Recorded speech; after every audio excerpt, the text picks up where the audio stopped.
Welcome to the slop farm. Enjoy the video. You begin by confirming hardware is ready. Inspect the true depth camera area and gently clean it. Once done, remove any screen protectors or cases that might block sensors and restart your device to clear temporary glitches. Make sure you have the latest operating system installed before proceeding.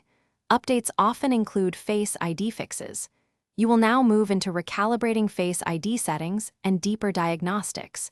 Don't skip the restart, because it clears many transient issues quickly. You should reset Face ID in settings and immediately re-enroll your face while following on-screen guidance, turning your head slowly to capture multiple angles. Once done, make sure attention-aware features are enabled for better recognition in varied conditions. Test in both indoor and outdoor light to confirm reliability.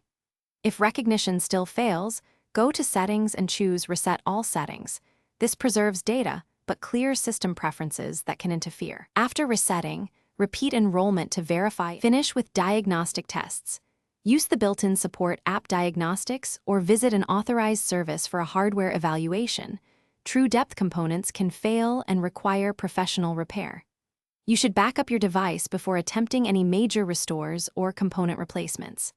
If diagnostics indicate software corruption, try a full restore from backup.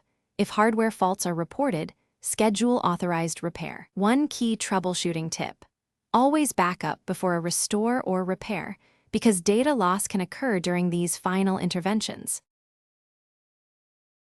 Thanks for watching. Consider subscribing if we helped you today.